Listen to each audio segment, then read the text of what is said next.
Buenos días, estudiantes. Continuamos entonces con las clases de histología. En este momento vamos a iniciar lo que será la clase del citoesqueleto. Pero antes de iniciar la clase del citoesqueleto, debemos recordar lo que hemos más o menos estudiado a lo largo de este tiempo.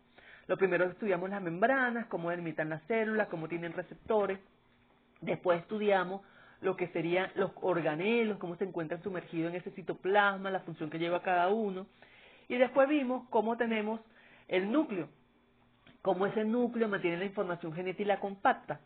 Ahora tenemos que ver, bueno, cómo se comunican todos esos organelos, cómo se comunica la célula con el medio extracelular, cómo estructuras del medio extracelular pueden entrar a la célula, cómo una célula se puede unir a la otra, cómo se puede dar la comunicación entre todas las estructuras que se encuentran alrededor de las células y en el interior. Para ello entonces estudiamos el citoesqueleto. El citoesqueleto lo vamos a estudiar en dos etapas o dos clases. En esta clase donde vamos a estudiar las características clásicas del citoesqueleto y en una segunda clase donde vemos cómo se asocian estructuras del citoesqueleto para formar estructuras un poco más complejas. Mi nombre es Juby Goncalves y vamos a dar inicio así a las clases de citoesqueleto. No importa la bibliografía, el investigador, el autor, el texto que ustedes consulten, para definir el citoesqueleto, todos concuerdan que es una red o una trama tridimensional de proteínas filamentosas y accesorias ubicado en toda la extensión del citoplasma. ¿Qué quiere decir? Que son proteínas muy delgadas que se van a asociar a otras proteínas y que van a estar en toda la extensión, tanto en lo largo como en lo ancho como en lo profundo de la célula. ¿Para qué? Para dar una organización interna de la célula, para mantener esa forma de la célula clásica que vaya a tener en el tejido que estemos estudiando, para permitir que una célula se mueva o se arrastre de un espacio a otro, para mantener o permitir el desplazamiento de los componentes o para poder llevar cualquier otra función. Es importante que cada una de estas funciones la vamos a detallar más adelante y la podamos ver.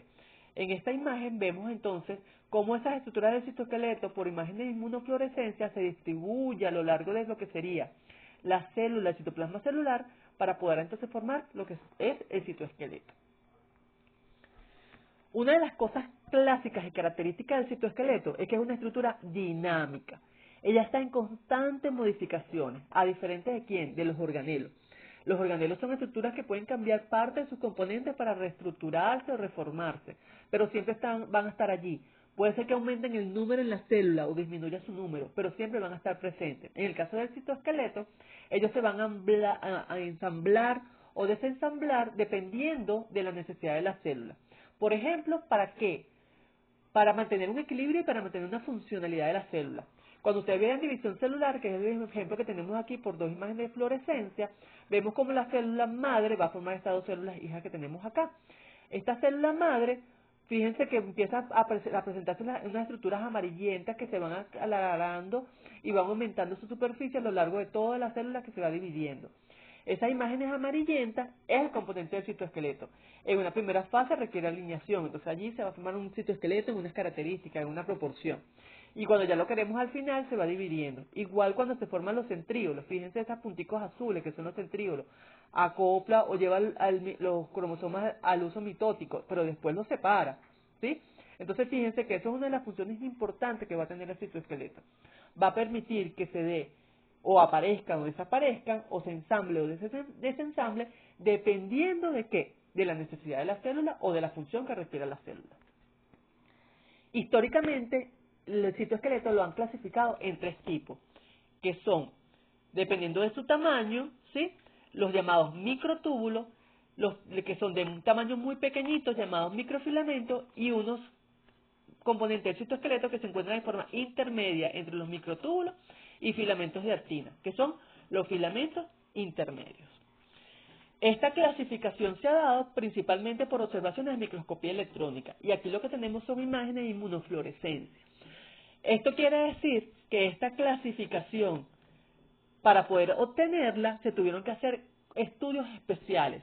No se puede estudiar los componentes del citoesqueleto por microscopía óptica, se requiere o técnicas de microscopía electrónica o técnicas de inmunofluorescencia para poder estudiar lo que serían los componentes del citoesqueleto. Para dar inicio entonces a uno de los componentes principales del citoesqueleto, como son los microtúbulos, vemos aquí a una imagen de microscopía electrónica cómo se da la presencia de esas proteínas, marcado o delimitado con líneas o con flechitas rojas y moradas. Comenzamos entonces al estudio del microtúbulo. Lo primero que tenemos que saber del microtúbulo es que es una estructura cilíndrica. ¿Qué quiere decir que sea cilíndrica? Es como un tubo. Tiene una pared o una pared que va a delimitar una estructura hueca central y que le va a dar la característica propia a lo que serían los microtúbulos.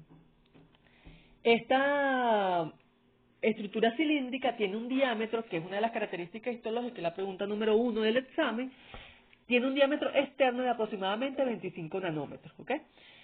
Si nosotros le hiciéramos un corte transversal, o sea, así a lo largo, no a lo largo, sino a lo ancho de la estructura, vamos a ver que está formado o se organiza de forma anular, o sea, de un anillo, de un aro, donde su pared va a tener un grosor de 9 nanómetros y una luz interna o un espacio interno mucho más claro de 15 nanómetros. Piense que si nosotros hiciéramos este estudio a microscopía electrónica, veríamos que la pared sería más electrodensa, mientras que la parte interna no sería electrodensa. Otra característica aquí importante resaltar, fíjense que estos aros o estos anillos son de dos colores, uno que es como anaranjadito y otro que es amarillo. Estos colores va a permitir entonces darnos un avance de cómo está asociado o cómo está formado los microtúbulos. Los microtúbulos entonces están formados por una proteína denominada tubulina. Esta tubulina se ha descrito bioquímicamente que existen en dos formas, dos unidades, que sería la tubulina alfa, que sería la que está pintado con amarillo, y la tubulina beta, que está en azul.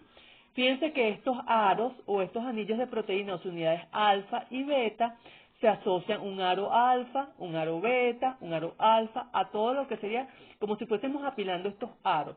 ¿Y qué nos va a formar? Bueno, nos va a formar una estructura cilíndrica alargada, donde vamos a ver que se intercala sus unidades alfa y sus unidades beta a todo lo largo. Si esto es así, y nosotros tratamos de estudiar la pared, cómo está formada esa pared de ese microtúbulo, vamos a ver que cuando se acoplan aros de alfa o beta tubulina, y esto vamos a estudiarlo a todo lo largo, ahora sí, a todo lo largo de ese tubo, vamos a ver que vamos a tener proteínas diferentes o alternas de alfa y beta tubulina, una proteína alfa y una proteína beta, generando entonces lo que se llama el heterodímero de tubulina. Este heterodímero de tubulina es lo que nosotros denominamos protofilamento. Para formar una pared del microtúbulo se requieren 13 cadenetas o 13 protofilamentos, que es la segunda pregunta del examen, ¿ok? ¿Cómo se compone o cómo está formada la pared de los microtúbulos? Por 13 protofilamentos de sus unidades alfa y beta tubulina. Bien, ¿cuál es la función de los microtúbulos? ¿Para qué nosotros nos va a servir en la célula? Primero, para mantener la estructura y la estabilidad de la célula o la forma de esa célula. La célula siempre se tiene que mantener de la misma forma, por lo cual, cuando veamos epitelio, vamos a ver que hay diferentes células con diferentes formas para cumplir diferentes funciones. Lo que mantiene esa estructura va a ser los microtúbulos. También vamos a ver que va a permitir el desplazamiento de organelos y en algunos casos se establece un proceso microcirculatorio. ¿Qué quiere decir esto? Cuando ustedes veían, por ejemplo, la síntesis proteica y estudiaban el retículo endoplásmico rugoso, veían que esas proteínas se compactaban o empaquetaban en vesículas y eran transportadas al Golgi. ¿Quién hace que esas proteínas puedan ser transportadas al Golgi? El microtúbulo, ¿sí? Ahora, por ejemplo, en el proceso de microcirculación que se han descrito en la literatura, se ha referido mucho a lo que sería la comunicación entre una neurona y otra. Este sistema de neuronas o de comunicación entre una neurona y otra es gracias a la presencia de microtúbulos y proteínas accesorias que pueda darse la transmisión de la señal. Otra de las funciones importantes del microtúbulo es su organización interna del citoplasma. ¿Qué hace que el Golgi siempre esté en posición supranuclear? Los microtúbulos. ¿Qué hace que el núcleo se mantenga en posición basal y no se mueva hacia la porción apical? Por ejemplo, los microtúbulos, ¿sí? Entonces, fíjense, los organelos siempre van a estar distribuidos, organizados dentro del citoplasma, y son estos los microtúbulos además los que permiten que se comunique un organelo con otro. También hemos visto que hay células, organismos unicelulares que requieren ser desplazados o movilizarse de un lado a otro. Por ejemplo, aquí tenemos el caso de la amiba. La amiba es un organismo unicelular que permite ¿qué cosa? Que permite hacer prolongaciones citoplasmáticas denominadas pseudópodos, y estas prolongaciones citoplasmáticas permiten que se arrastre este organismo de un extremo al otro. Esto también ocurre con los leucocitos, que son nuestros glóbulos blancos de defensa, cuando ellos requieren ir a un tejido porque nos cortamos, porque hay un agente extraño, porque tenemos que ver qué está pasando allí, tenemos que defendernos de algo. Ahí entonces estas células son arrastradas, ¿gracias a quién? A la presencia de los microtúbulos en su citoplasma, que permite entonces que se desplace. También se ha visto que estos microtúbulos, que va a ser el tema de nuestra segunda clase, pueden organizarse de forma o asociarse de forma más compleja para formar estructuras de una función específica, y no solamente para mantener esta que acabamos de escribir aquí. Es en el caso, por ejemplo, de la composición de los centríolos, que ustedes los vieron en el proceso de división celular, de los cilios y los flagelos. Entonces, en la segunda clase vamos a detallar cada uno de estos pasos. Bien, ya vimos las características básicas de los filamentos que conforman las proteínas del citoesqueleto, denominados microtúbulos de mayor tamaño. Ahora vamos a estudiar los de menor tamaño, que son los denominados filamentos de actina o microfilamentos. Estos filamentos de actina o microfilamentos, por ser los filamentos más pequeñitos, tienen un diámetro, su pareo, su espesor, es de aproximadamente entre 6 a 7 nanómetros. En algunas literaturas los llevan hasta 8, pero nosotros vamos a mantener la mayoría de la literatura que refiere que el diámetro promedio de los filamentos de actina o microfilamentos es de 6 a 7 nanómetros.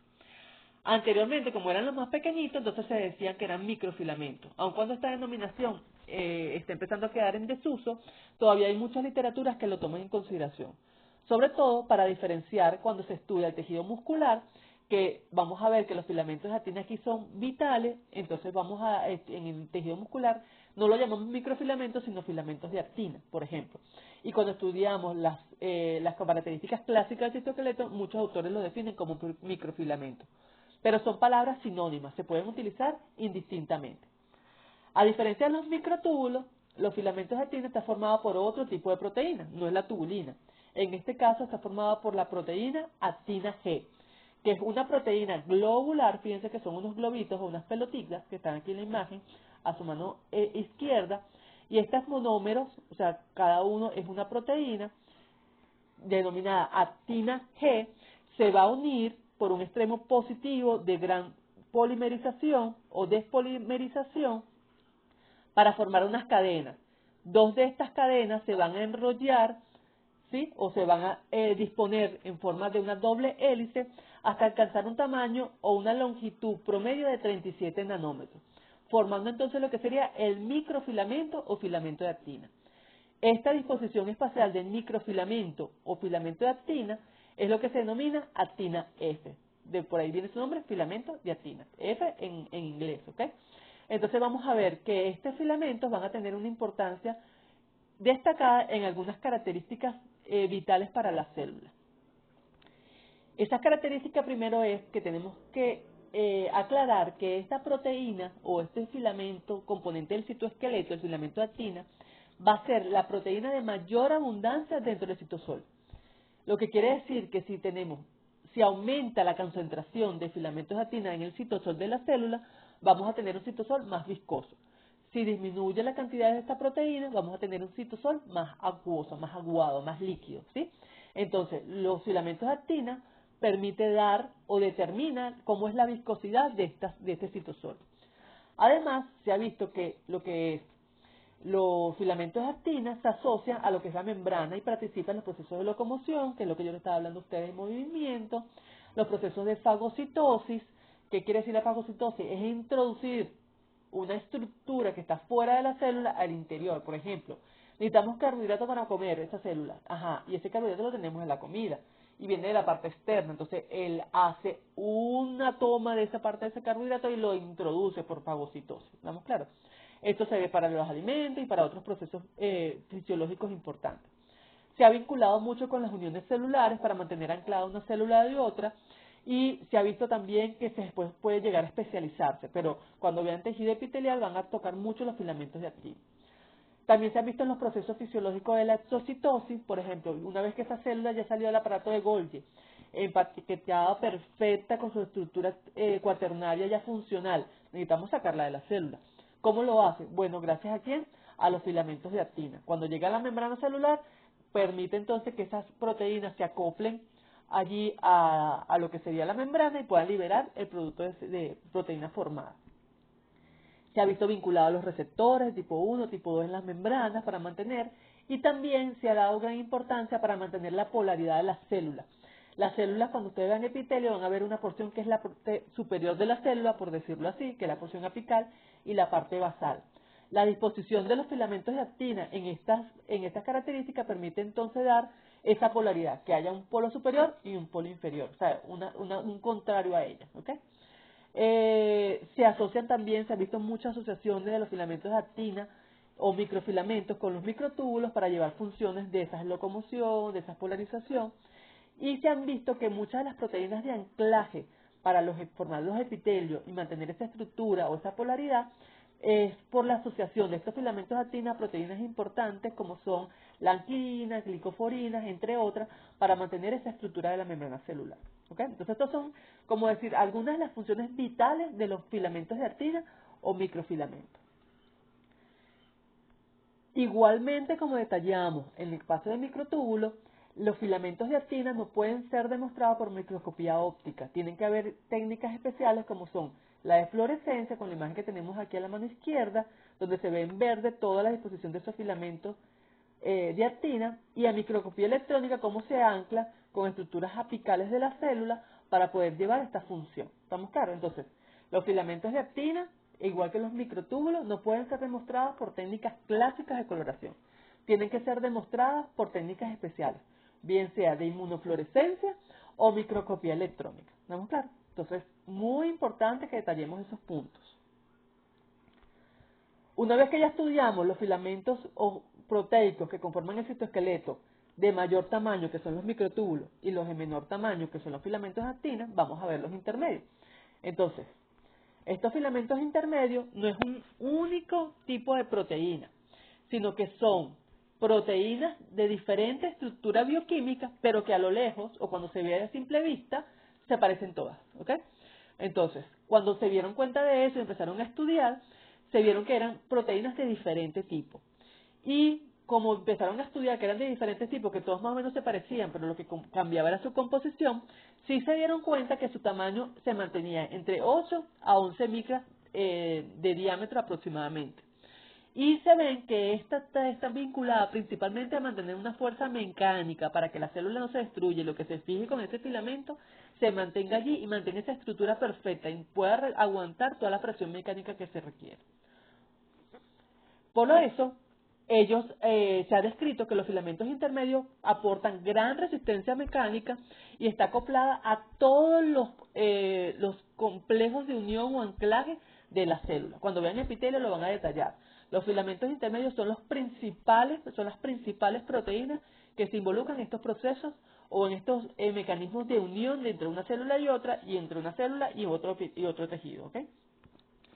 Igualmente están distribuidos a todo lo largo del citoplasma, igual que los otros filamentos de actina, que aquí lo vemos, por ejemplo, en esta imagen de inmunofluorescencia, fíjense cómo está dispuesto por todo, pero una de las características que se ha vinculado principalmente es con la envoltura nuclear. Los filamentos intermedios están muy asociados con la formación y el mantenimiento de la envoltura nuclear para mantener esos poros celulares perfectos, esa cisterna, y que el material genético sea salvaguardado y protegido y no se dañe.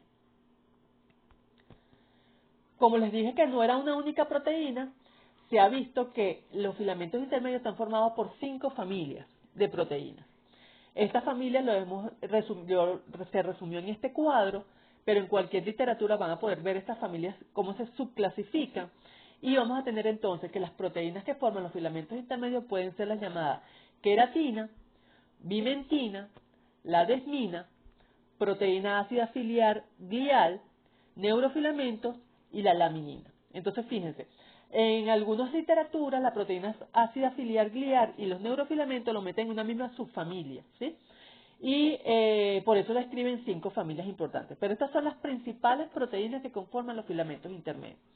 Dependiendo de la función que vayan a acoplarse, vamos a tener que se pueden encontrar en los epitelios, en el caso de la desmina en el músculo y en otras estructuras. Es importante entonces que ustedes revisen cómo estas células o cómo estas proteínas pueden asociarse en la célula dependiendo de la función que vaya a desempeñar. Ahora bien, los filamentos intermedios no son tan sencillos. Los filamentos intermedios, esas proteínas, se tienen que acoplar de forma diferente para mantener una estructura mucho más fuerte, porque no pueden estar rápidamente polimerizándose o despolimerizándose, como en el caso de los filamentos de actina en microtúbulo. Ellos se tienen que mantener más estables. Aunque se han visto que hay un recambio, ellos se tienen que mantener para mantener esa fuerza mecánica, porque si se están recambiando o se están ensamblando y desensamblando rápidamente, no le puede inferir esa fuerza. Entonces se organizan de forma diferente. Por ejemplo, si agarramos una de esas proteínas, aquí tenemos entonces, vamos a entender cómo se organizan. Si agarramos una de esas proteínas que forman los filamentos intermedios, por ejemplo, la vimentina, si dos vimentinas se unen y se enrollan entre sí, forman lo que se llama un dímero. Entonces aquí tenemos, fíjense, esta imagen que tenemos aquí en la parte superior, vemos una proteína de esto, que va a tener una porción central, que es esta línea azul, un extremo que es amino terminal y un extremo que es carboxil terminal. Si dos de estas proteínas igualitas se enrollan en sí, miren lo que tenemos acá, que sería esta segunda imagen abajo, que sería un dímero, porque está formado por dos proteínas. Puede ser de la misma naturaleza o de diferentes naturalezas. Puede ser, por ejemplo, dos bimentinas que se unen, o una bimentina y una laminina que se unen, ¿ok? Y se enrollan. Entonces, esta característica es sumamente variable, su longitud puede variar dependiendo de la cantidad de las colas, ¿sí? Pero siempre va a tener una porción central y dos colas, una amino terminal y una carboxil terminal. Ahora, ese dímero que vemos acá puede asociarse con otro segundo dímero, ¿sí? Fíjense lo que tenemos aquí, en la parte superior. Este dímero que vimos anteriormente, que formamos anteriormente, se puede asociar con otro dímero para formar lo que se llama un tetrámero. Ahora fíjense, la diferencia de la formación o la unión paralela de un dímero con otro es porque se acoplan a sus cabezas antiparalelas. ¿Qué quiere decir? Que una cabeza amino terminal se va a asociar con una cabeza carboxil terminal, ¿ok? Lo cual le mantiene un enlace entre un dímero y otro más estable y más fuerte para poder formar ese tetrámero. Si esos tetrámeros que tenemos aquí se unen uno con otro a lo largo, y por eso hablábamos que la longitud es variable, ¿sí? Sus extremos se van a empezar a polarizar, o sea, un tetrámero que tiene una porción amino terminal se asocia con otro carboxil terminal y así se va alargando, como tenemos esta figura aquí. Vamos a llamar esta estructura alargada que se está formando, este filamento alargado que se está formando, el protofilamento. ¿Dónde hablábamos de los protofilamentos? En los microtúbulos, ¿se acuerdan? Cuando los aros de tubulina, alfa y beta, se acoplaban uno encima del otro y entonces formaban ese heterodímero. Y formaban esa pared de heterodímero que en el caso de los microtúbulos va a estar formado por 13 protofilamentos. Pero en el caso de los filamentos intermedios, esto puede ser variable. Puede estar formado por 3 tetrámeros o puede estar formado por 20 tetrámeros, lo que se requiera para poder dar la estructura de fuerza mecánica de la célula. Ahora, este protofilamento no se queda allí en su asociación, sino que este protofilamento puede entonces asociarse con otro protofilamento, que es la imagen que tenemos acá, ¿sí? Y formar entonces, puede acoplarse con otros 2, 3, 4, enrollarse para formar lo que sería el filamento intermedio definitivo, que es lo que tenemos aquí, ¿sí? Si queremos resumir, vamos a ver entonces, fíjense. Una proteína que conforma la familia del filamento intermedio, que presenta un cuerpo central, una cola carboxil terminal y una cola amino terminal. Se asocian o se enrollan una con otra para formar ¿qué cosa? Un dímero. Este dímero se puede acoplar por su cabeza antipolar o su porción o su cola antipolar con otro dímero, ¿sí? Para formar lo que se llama un tetrámero. Si estos tetrámeros se unen a todo lo largo para formar largo filamento, forman entonces lo que sería el protofilamento. Si varios protofilamentos se unen y se enrollan en sí mismos, van a formar lo que sería el filamento intermedio definitivo. ¿Formado de qué? Bueno, dependiendo de la proteína que se establezca. Entonces, hasta aquí hemos visto cómo histológicamente se han descrito los componentes de los tejidos o los componentes del citoesqueleto, ¿ok? Vimos los microtúbulos, filamentos de actina y filamentos intermedios. Para poder estudiar este tema y que se le haga más fácil, les recomiendo hacer un cuadro comparativo diferencial entre cada uno de los componentes del citoesqueleto, detallando las características histológicas más resaltantes para cada uno de ellos, y de manera de que puedan entenderlo más fácilmente, y este tema lo vamos a estar utilizando en muchas clases, ¿ok? Entonces es importante que ustedes lo